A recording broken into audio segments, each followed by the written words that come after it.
تقريبا رقصة رقصات صح؟ دي رقصة يا أختي. شوف ده مش سوق، أنا جاي أقول للناس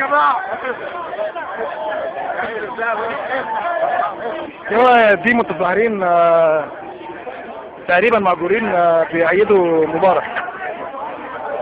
كانوا هيخشوا ميدان تحرير بس طالعين دلوقتي.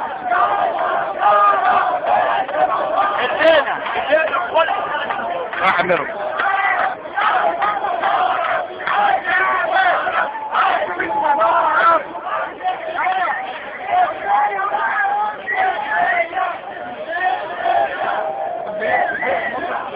دول بعض المتظاهرين اللي بأيدوا مبارك، عددهم ما يتعداش 40-50 واحد، لكن الباقي هنا لسه مصرين على دخول ميدان التحرير.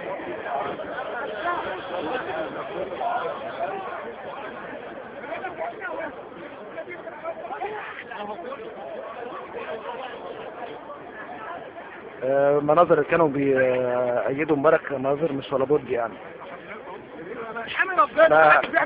ده رأيي الشخصي يعني، مش عارف انتوا رأيكم ايه. انا صورت شخصي، هو يعني شيء عجيب يعني، واختفوا دلوقتي مش موجودين.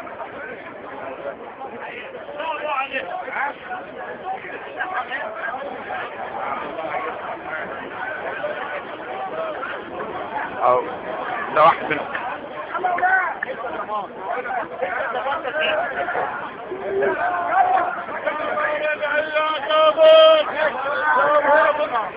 يا عم يا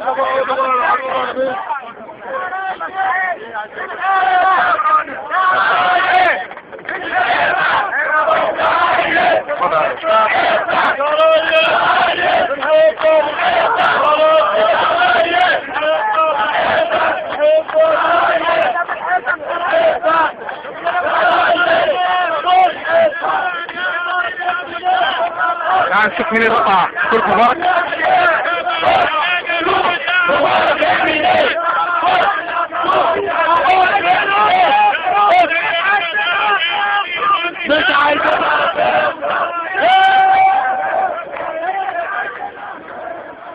يعني الناس مذهولين. وده الجانب الثاني، او مش الجانب الثاني، هم اصلا متمركزين في المجموعة دي بس. شوفهم دول باقي الناس مذهولين من اللي حصل. تقول ايه على اللي حصل ده؟ تحب تقول حاجة؟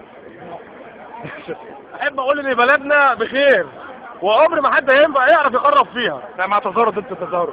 الايه؟ انت معاهم ولا مع التظاهر ولا ضد التظاهر؟ انا مع الرئيس ومع الوطن ومع الحق. هل في حد فلق فلوس؟ حد فعل فلوس؟ انا بحب بلدي، ما بقبضش وجبه ولا بتاع. انا جاي كده بدون اي فلوس، بدون ان انا مرتاح 30 سنه مفيش اي حد، وداخل بلدي وعايش ومرتاح بدون حروب وبدون اي حاجه. مرتاح 30 سنه؟ مرتاح الحمد لله. احسن من غيري بكتير. عامل لنا حاجات حلوه ومرتاحين وتمام ومية مية، وعدل برضه وقال لنا كل حاجه يعني يمنع معانا، والشعب هيعيش وهيبقى تمام. عايزين ايه تاني؟ كان في فساد، خلاص الراجل عدل.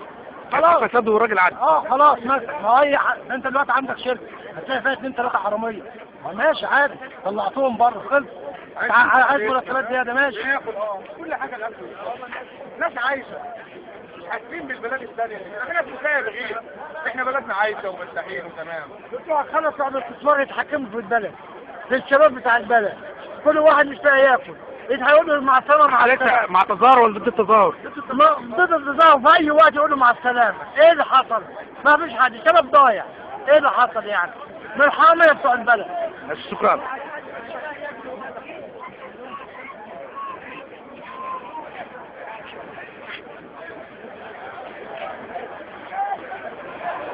الناس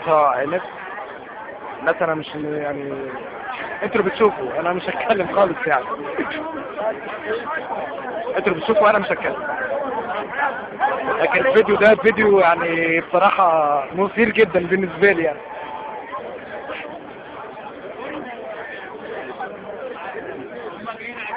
انا متعود منه، دول اهالينا، دول اهالينا ومش فاهمين والله، مش فاهمين. ويعني منهم اللي جاي الساعه 9 هيمشي، دول اهالينا والله. انت ايه رايك في اللي حصل ده؟ معلش واحد جاي يعبر عن رايه زي ما انا بعبر عن رايي، بس دي مداني انا، معلش بقى ضيف عني، معلش. في ناس بتقول ان الناس المتظاهرين على الفيسبوك بيقولوا الناس المتظاهرين بياخدوا وجبات وبياخدوا فلوس مش عارف. احنا بناكل كنتاكي جوه في ميدان التحرير، بيجي لنا كل يوم $500 بنوزعهم على بعض، ما شاء الله يعني عايشين احلى عيشه، ويا ريت الشعب المصري يجي معانا عشان ياكل كنتاكي وياخد $500 هيستفاد.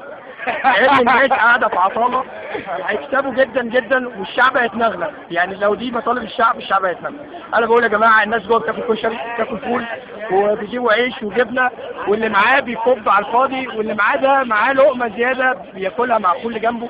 احنا جزء من الشعب وعايشين نفس وموجوعين نفس الوجع. في ناس بتقول ان انتوا كده بتعطلوا المسيره او انتوا بتعطلوا. هو طول عمر مصر متعطله، هي طول عمر مصر متعطله، هي يعني خلينا عقلاء شويه. هو الناس اللي عامله المظاهره دي مش دول او عملوا الثوره دي مش حققوا مكاسب لكل الناس؟ هو ليه الناس مش قادره تصبر 10 ايام كمان عشان تحقق مكاسب اكتر؟ والمكاسب الاكتر دي هو يعني اهالينا معظمهم ما مارسوش عمل فيه. شايف ان الرئيس يمشي على طول من مره واحده ولا لا الرئيس محتاج انه يسلم، عشان يعني نقطه جميله تتحط في السي في بتاعه، انه يسلم بلده بامان وامانه. كويس، محتاج شويه تعديلات. هو الحقيقه ما اعلنش عنها وقال هتعرض للنظر. مجلس الشعب حتى الحزب الوطني تأذى كثيرا من مجلس الشعب اللي فات، لانهم بعض الافراد في الحزب الوطني اللي اراد انه يكون مشرف للشعب دفع كل واحد ما لا يقل عن 1 و2 مليون جنيه علشان بس يخوض المعركه الانتخابيه.